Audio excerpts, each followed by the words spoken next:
저는 105년을 살았습니다. 전쟁을 겪었고 굶주림을 알았으며 사랑하는 사람들이 하나둘 세상을 떠나는 것을 지켜보았습니다. 저는 한국이 잿더미에서 일어서는 것을 보았고 그 과정에서 수많은 사람들의 삶이 시작되고 끝나는 것을 목격했습니다.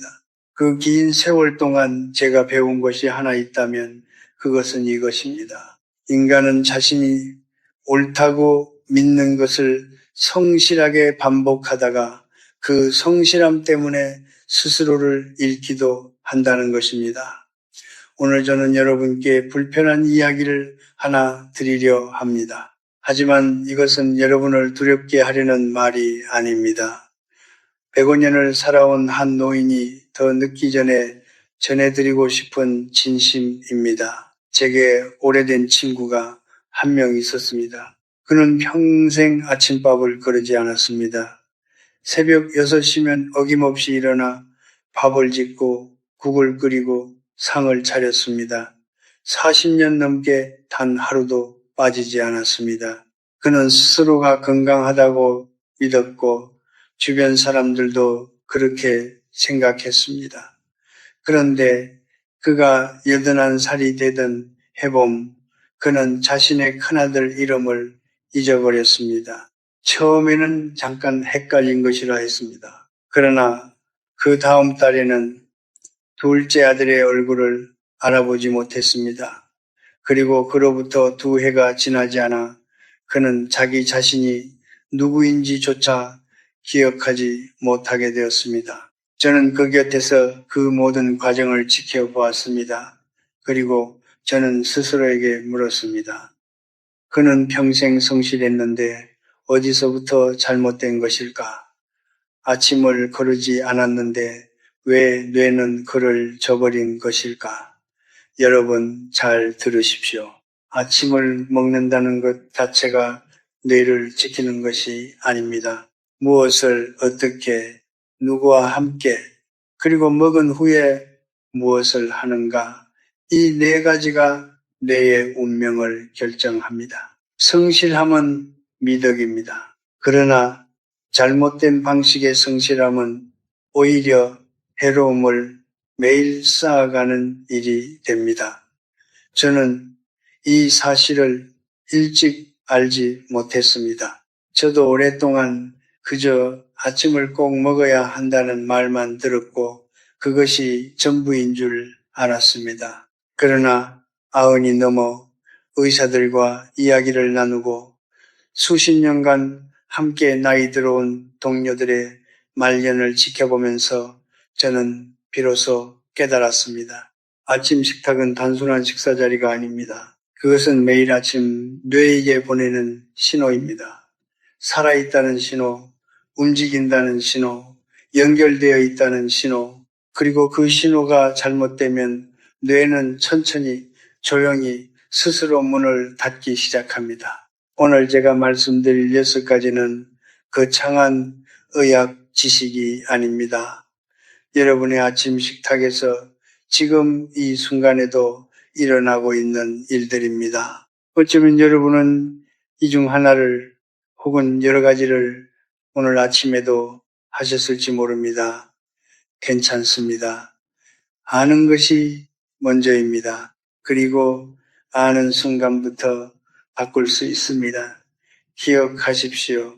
오늘 아침 식탁이 5년 후에 당신을 만듭니다. 제가 젊었을 때, 그러니까 해방 직후 전쟁의 상처가 아직 채 아물지 않았던 그 시절에는 아침에 흰쌀밥 한 그릇을 먹을 수 있다는 것 자체가 감사한 일이었습니다. 된장국에 밥을 말아 후루룩 마시고 들에 나가 일을 했습니다.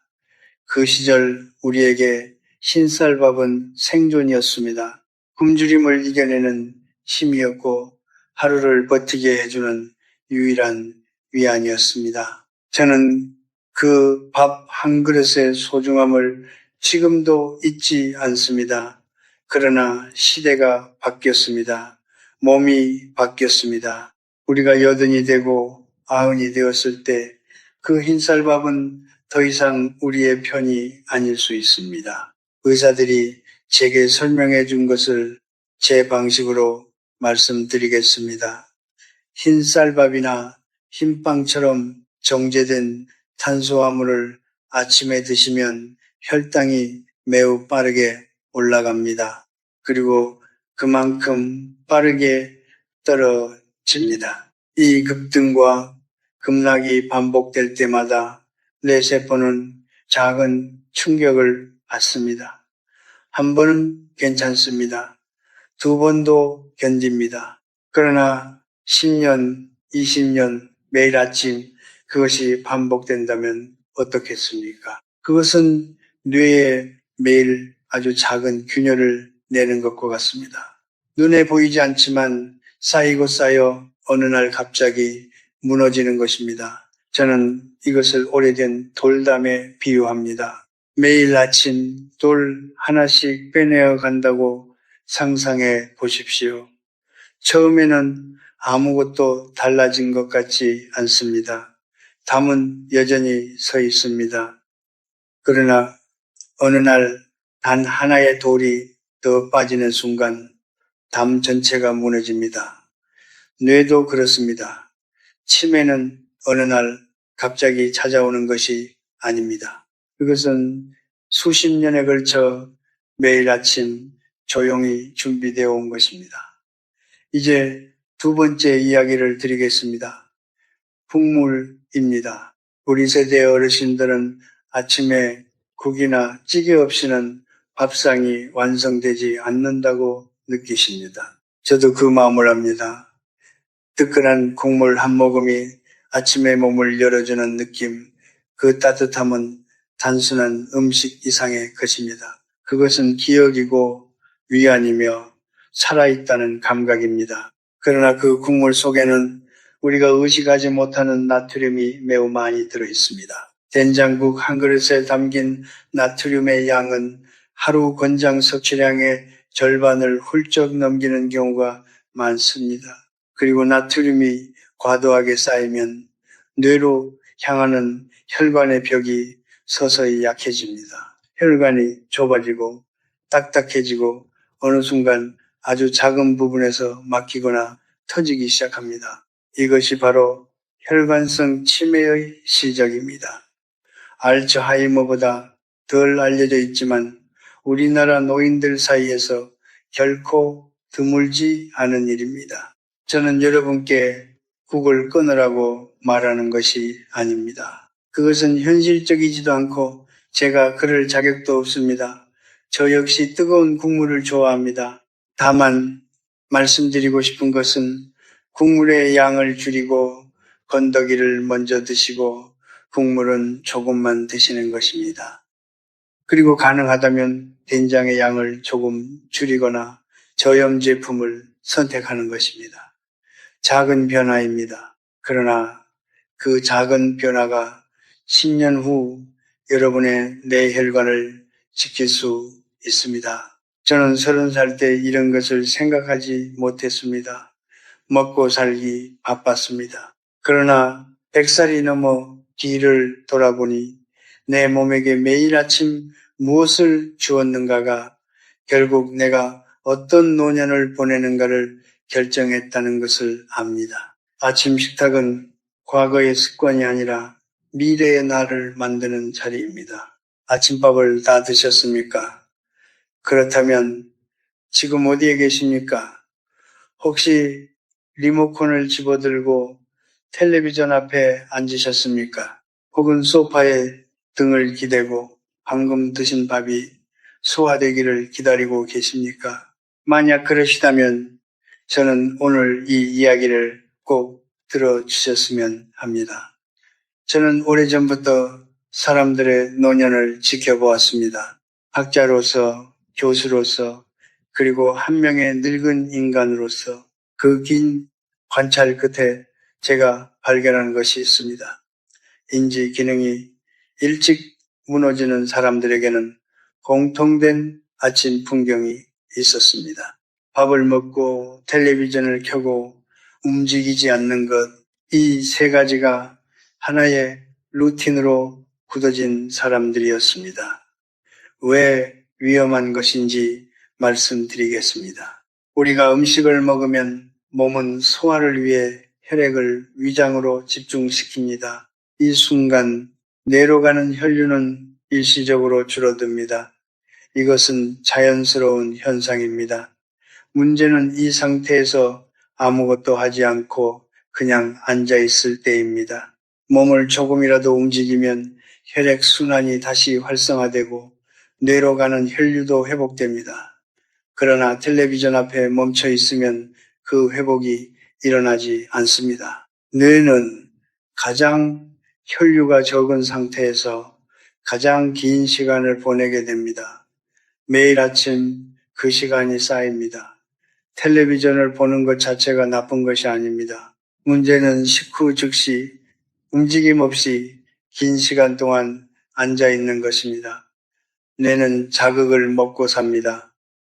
그런데 우리는 뇌가 가장 필요로 하는 그 아침 시간에 뇌에게 아무것도 주지 않고 있는 것입니다. 제가 아는 한 제자가 있었습니다. 성실하고 총명했던 사람입니다. 그가 은퇴 후 매일 아침 밥을 먹고 2시간씩 텔레비전을 보는 것이 낙이라고 했습니다. 처음에는 그것이 휴식이라 생각했습니다. 은퇴했으니 쉬어도 된다고, 평생 고생했으니 이제는 편하게 살아도 된다고. 그러나 몇 년이 지나지 않아 그는 어제 본 뉴스를 기억하지 못했고 약속을 자꾸 잊었으며 말하다가 단어가 생각나지 않아 멈추는 일이 잦아졌습니다. 그것이 시작이었습니다. 저는 그를 탓하지 않습니다. 아무도 그에게 가르쳐 주지 않았으니까요. 저도 마찬가지였습니다. 쉰다는 것이 무엇인지, 뇌에게 좋은 휴식이란 무엇인지 우리는 배운 적이 없습니다. 그러나 이제는 압니다. 뇌에게 진짜 휴식은 멈춤이 아니라 부드러운 움직임과 새로운 자극입니다. 이제 4번째 이야기를 드리겠습니다. 매일 같은 음식을 드시는 것에 대해서입니다. 어르신들 중에는 입맛이 까다롭지 않다는 이유로 혹은 익숙한 것이 편하다는 이유로 수년째 매일 아침 똑같은 것을 드시는 분들이 많습니다. 흰죽 혹은 미음 혹은 늘 같은 반찬의 흰쌀밥. 몸이 아프거나 소화가 약한 분들에게는 이해가 됩니다. 그러나 이것이 습관이 되어버리면 뇌에게는 조용한 위기가 됩니다. 뇌는 새로움을 먹고 삽니다. 새로운 맛, 새로운 향, 새로운 질감, 이 모든 것이 뇌에 작은 신호를 보냅니다. 오늘도 살아있다는 신호, 세상이 다양하다는 신호, 탐색해야 할 것이 남아있다는 신호, 그 신호들이 신경세포들 사이에 연결을 유지시키고 새로운 연결을 만들어냅니다. 이것을 신경가소성이라고 합니다. 그런데 매일 같은 것만 먹으면 그 신호 자체가 사라집니다. 뇌는 더 이상 탐색하지 않아도 된다고 판단하고 스스로 연결을 줄이기 시작합니다. 저는 100살이 넘었어도 아침마다 다른 것을 먹으려 노력합니다.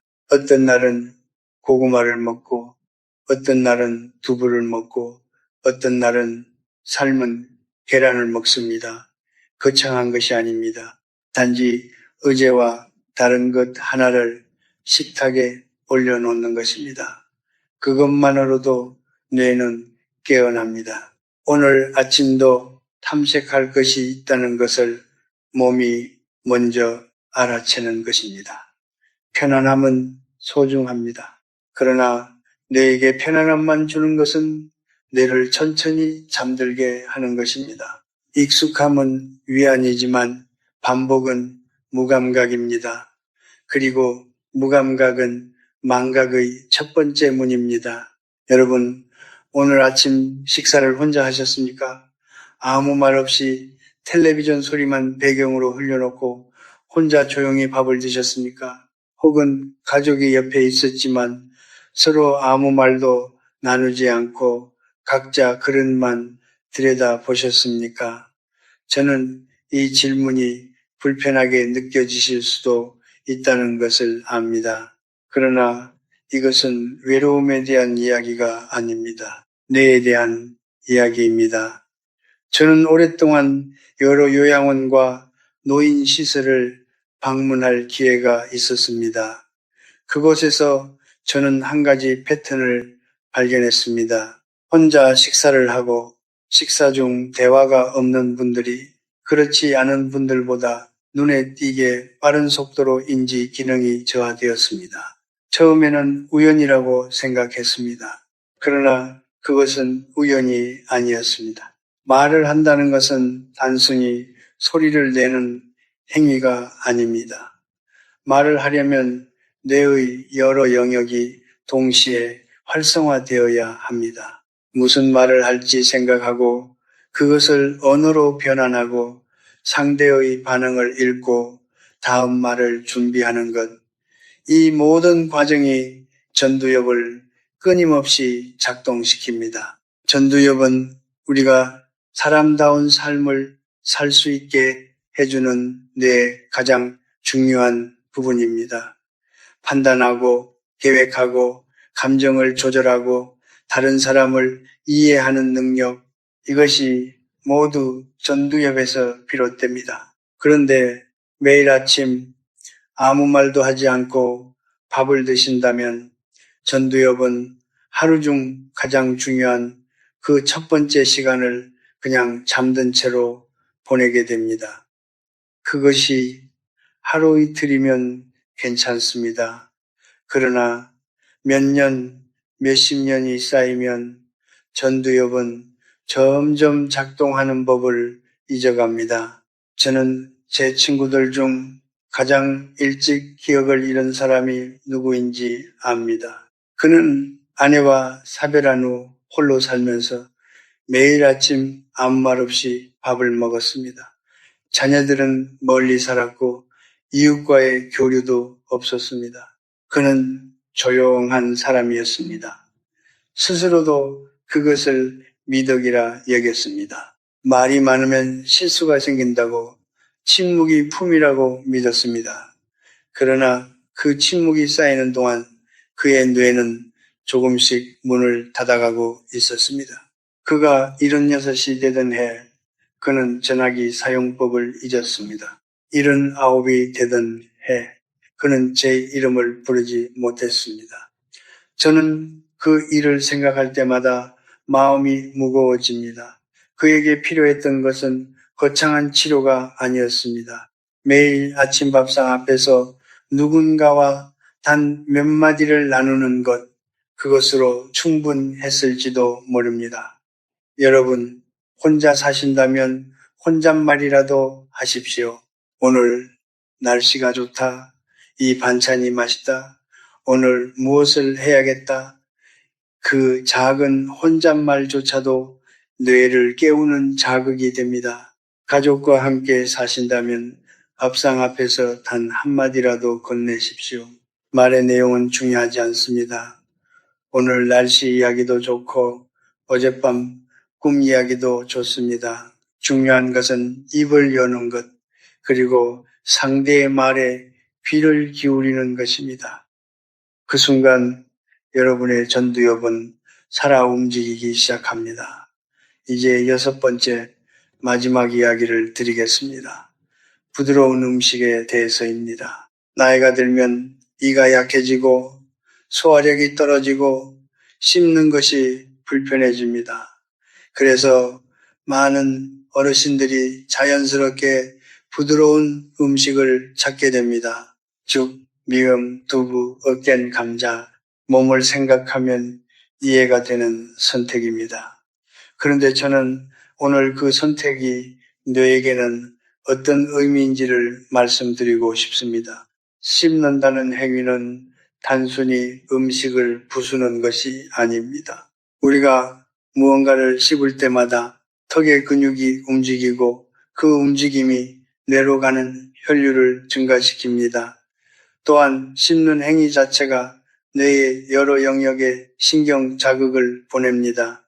리듬감 있는 씹기는 뇌를 안정시키고 집중력을 높이며 기억과 관련된 해마 영역을 활성화시킨다는 연구 결과도 있습니다. 그런데 부드러운 음식만 드시면 이 모든 자극이 사라집니다. 뇌는 그 소중한 아침 시간에 씹기로부터 오는 신호를 단 하나도 받지 못하게 됩니다.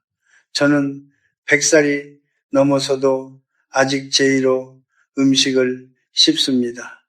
오래 씹습니다. 한 입에 20번, 30번 서두르지 않습니다. 그 씹는 시간이 저에게는 명상과 같습니다. 음식의 맛을 느끼고 천천히 삼키고 다음 한 입을 기다리는 것, 그 리듬 속에서 저의 뇌는 조용히 깨어납니다. 물론 치아가 불편하신 분들도 계십니다. 그런 분들께는 무조건 단단한 것을 드시라고 말씀드리기 어렵습니다. 다만 가능한 범위 안에서 조금이라도 씹는 질감이 있는 것을 선택하십시오. 완전히 으깬 것보다는 조금 결이 남은 것, 완전히 부드러운 것보다는 살짝 저항감이 있는 것, 그 작은 차이가 뇌로 보내는 신호의 차이를 만듭니다. 우리는 나이가 들수록 몸을 편하게 하려 합니다. 그것은 당연한 본능입니다. 그러나 뇌는 편안함이 아니라 자극을 원합니다. 뇌에게 편안함만 준다는 것은 뇌를 쉬게 하는 것이 아니라 뇌를 포기하는 것에 가깝습니다. 씹는다는 것은 살아있다는 것입니다. 그리고 살아있다는 신호를 뇌에게 매일 보내는 것, 그것이 우리가 할 수 있는 가장 작고 가장 중요한 일입니다. 지금까지 저는 여러분께 하지 말아야 할 것들을 말씀드렸습니다. 그런데 저는 압니다. 사람은 하지 말라는 말만으로는 바뀌지 않습니다. 무엇을 대신해야 하는지를 알아야 비로소 움직일 수 있습니다. 그래서 오늘 이 마지막 부분에서는 제가 105살이 된 지금도 매일 아침 실천하고 있는 것들을 솔직하게 말씀드리려 합니다. 거창하지 않습니다. 특별한 재료도 필요 없고 많은 시간도 필요 없습니다. 저는 이것을 스스로 아침 6가지 의식이라고 부릅니다. 의식이라는 말을 쓰는 이유가 있습니다.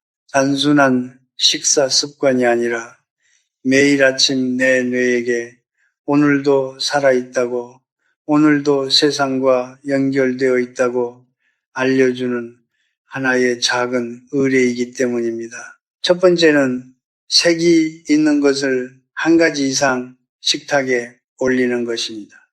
노란 달걀이든 초록 시금치든 주황빛 고구마든 상관없습니다. 색깔이 있는 음식은 대부분 항산화 성분을 품고 있어 뇌세포를 보호합니다. 그러나 저에게 더 중요한 것은 색깔이 있는 음식이 눈을 자극하고 눈이 자극을 받으면 뇌가 깨어난다는 사실입니다. 흰 밥에 흰 죽에 흰 두부만 있는 식탁은 눈에게도 뇌에게도 아무 신호를 주지 않습니다. 오늘 아침 식탁에 색 하나를 더하십시오. 그것이 시작입니다. 두 번째는 천천히 오래 씹는 것입니다. 저는 한 입에 최소 20번을 씹으려 노력합니다. 처음에는 의식적으로 세어야 했습니다. 그러나 이제는 몸이 기억합니다. 천천히 씹으면 음식의 맛이 달라집니다. 단순히 넘기는 행위가 아니라 음식과 대화하는 시간이 됩니다. 그리고 그 시간 동안 뇌는 조용히 하지만 분명하게 활성화됩니다. 세 번째는 식사 중 단 한마디라도 소리내어 말하는 것입니다. 혼자 사신다면 혼잣말도 좋습니다. 오늘 날씨가 맑구나. 이 된장국이 잘 됐네. 오늘은 무엇을 해볼까? 말의 내용은 중요하지 않습니다.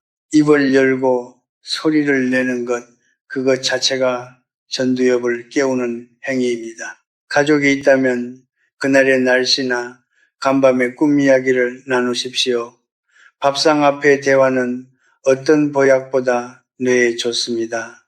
네 번째는 식후 5분에서 10분 걷기입니다. 멀리 갈 필요 없습니다. 집안을 한 바퀴 돌아도 됩니다. 베란다에서 바깥 공기를 한번 마셔도 됩니다. 중요한 것은 식사 후 즉시 소파에 앉거나 눕지 않는 것입니다. 그 짧은 움직임이 뇌로 가는 혈류를 되살려줍니다. 저는 날씨가 좋은 날에는 집 앞 골목을 천천히 걷습니다. 그 걸음이 저에게는 하루를 여는 문입니다. 다섯 번째는 어제와 다른 것 하나를 시도하는 것입니다. 꼭 새로운 음식이 아니어도 됩니다. 평소에 오른손으로 숟가락을 들었다면 왼손으로 한번 들어보십시오. 늘 국을 먼저 마셨다면 오늘은 반찬부터 드십시오. 작고 사소한 변화처럼 보이지만 뇌는 그 작은 낮춤에 반응합니다. 익숙한 것에서 벗어나는 그 찰나의 순간 뇌의 새로운 신경 경로가 열립니다. 저는 이것을 뇌에게 주는 아침 인사라고 생각합니다. 여섯 번째는 식사를 마친 후 딱 한 가지 오늘 기대되는 것을 떠올리는 것입니다. 아주 작은 것이어도 됩니다. 오늘 오후에 좋아하는 라디오 프로그램이 있다거나, 오늘 저녁에 먹고 싶은 것이 있다거나, 오늘 전화하고 싶은 사람이 있다거나, 기대한다는 것은 미래를 향해 뇌가 움직인다는 뜻입니다. 그리고 미래를 향해 움직이는 뇌는 현재를 더 선명하게 기억합니다. 기대가 없는 하루는 뇌에게 오늘이 어제와 다르지 않다는 신호를 보냅니다. 그 신호가 쌓이면 뇌는 굳이 오늘을 기억하려 하지 않습니다. 저는 이 6가지를 매일 아침 실천합니다. 어떤 날은 잘 되고 어떤 날은 하나둘 빠집니다. 그래도 괜찮습니다. 완벽하게 해야 한다는 부담이 오히려 뇌를 긴장시킵니다. 중요한 것은 매일 아침 나의 뇌를 향해 작은 정성을 기울이는 것입니다. 그 정성이 쌓여 5년 후에 나를 만듭니다. 여러분, 치매를 막는 약은 아직 없습니다. 그러나 치매를 늦추는 습관은 있습니다. 그리고 그 습관은 병원이 아니라 여러분의 아침 식탁에서 시작됩니다. 지금 이 순간부터 식탁을 바꾸십시오. 식탁이 바뀌면 아침이 바뀝니다. 아침이 바뀌면 뇌가 바뀝니다.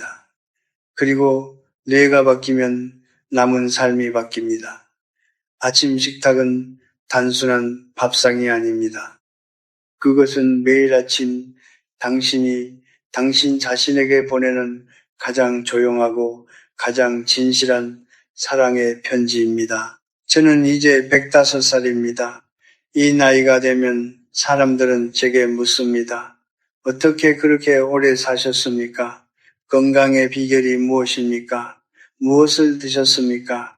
저는 그 질문들에 늘 같은 방식으로 답합니다. 웃으면서 그러나 진심을 담아서 저는 특별한 것을 한 적이 없습니다. 다만 매일 아침 나 자신을 포기하지 않았을 뿐입니다. 오늘 제가 여러분께 드린 이야기들은 의학 강의가 아닙니다. 저는 의사가 아닙니다. 저는 그저 오래 살아남은 한 사람입니다. 그리고 오래 살아남은 사람으로서 제가 목격한 것들을 솔직하게 말씀드린 것입니다. 일찍 기억을 잃은 친구들, 혼자 식탁에 앉아 말없이 밥을 먹다가 어느 날 자식의 이름을 잊어버린 이웃들, 평생 흰밥과 짠 국물로 성실하게 아침을 차렸지만 뇌혈관이 먼저 무너진 동료들, 저는 그 모든 삶을 옆에서 지켜보았습니다. 그리고 그들과 저 사이에 무엇이 달랐는지를 긴 세월 동안 조용히 생각해 왔습니다. 그 차이는 거창한 것이 아니었습니다. 아침마다 색깔 있는 음식 하나를 더 올렸는가, 밥을 먹으면서 단 한마디라도 소리 내어 말했는가, 식사 후 소파로 직행하지 않고 잠깐이라도 몸을 움직였는가, 어제와 조금이라도 다른 것을 시도했는가, 오늘 기대되는 것 하나를 마음속에 품었는가. 이 작고 사소해 보이는 것들이 실은 뇌에게 보내는 가장 중요한 신호들이었습니다. 저는 이 나이에도 아침이 기다려집니다. 눈을 떴을 때 오늘은 무엇을 먹을까 생각하는 그 순간 저는 아직 살아있다는 것을 느낍니다. 아직 선택할 수 있다는 것을, 아직 달라질 수 있다는 것을 느낍니다. 그 느낌이 저를 매일 아침 일으켜 세웁니다. 여러분께 솔직하게 말씀드리겠습니다. 치매는 무섭습니다. 저도 무섭습니다. 몸이 늙는 것은 받아들일 수 있습니다. 머리카락이 빠지고 무릎이 시리고 걸음이 느려지는 것은 시간 앞에 겸손해지는 일이라 여깁니다. 그러나 나 자신이 누구인지를 잊어버리는 것, 사랑하는 사람의 얼굴을 알아보지 못하는 것, 평생 살아온 내 이야기를 기억하지 못하는 것, 그것은 단순한 병이 아닙니다. 그것은 존엄의 문제입니다. 한 사람이 평생 쌓아온 모든 것이 조용히 지워지는 일입니다. 그래서 저는 오늘도 아침 식탁 앞에 앉습니다. 서두르지 않습니다. 천천히 앉아 오늘 내 앞에 놓인 것들을 바라봅니다. 색이 있는 음식 하나, 따뜻한 물 한 잔, 그리고 오늘도 눈을 떴다는 사실, 그것만으로도 감사한 아침입니다. 그리고 그 감사함을 느끼는 순간 저의 뇌는 오늘도 살아있다는 것을 압니다. 여러분, 기억은 단순한 능력이 아닙니다. 기억은 우리가 우리 자신일 수 있게 해주는 마지막 보루입니다. 어제의 나를 기억하고 오늘의 나를 살아내고 내일의 나를 기다릴 수 있는 것, 그것이 인간으로서의 품위입니다. 그 품위를 지키는 일이 아침 식탁에서 시작된다는 것을 저는 105회의 삶 끝에서 조용히 확신합니다. 오늘 아침 식사를 아직 못 하셨다면 지금 일어나십시오. 냉장고를 여십시오. 색깔 있는 것 하나를 꺼내십시오. 천천히 씹으십시오. 그리고 혼잣말이라도 좋으니 오늘 날씨가 어떤지 한번 말해 보십시오. 그것이 전부입니다. 그 작은 시작이 5년 후에 여러분을 지킵니다. 저는 오래 살았습니다. 그러나 오래 산 것이 자랑이 아닙니다. 오늘 아침에도 내가 누구인지를 알고 내 옆에 있는 사람이 누구인지를 알고 오늘 하루를 온전히 살아낼 수 있다는 것, 그것이 제가 가진 가장 큰 축복입니다. 그리고 그 축복은 하늘에서 내려온 것이 아닙니다. 매일 아침 식탁 앞에서 나 자신을 포기하지 않은 것에서 비롯된 것입니다. 여러분도 그 축복을 누리시길 바랍니다. 오늘 아침부터 딱 하나만 바꾸십시오. 그것으로 충분합니다. 삶은 요란한 축제가 아닙니다. 삶은 매일 아침 조용히 다시 시작되는 것입니다. 그 조용한 시작을 소중히 여기는 사람이 끝까지 자기 자신으로 살아갈 수 있습니다. 오늘 아침 식탁이 5년 후에 당신을 만듭니다. 그리고 그 식탁 앞에 앉는 사람은 다름 아닌 당신 자신입니다.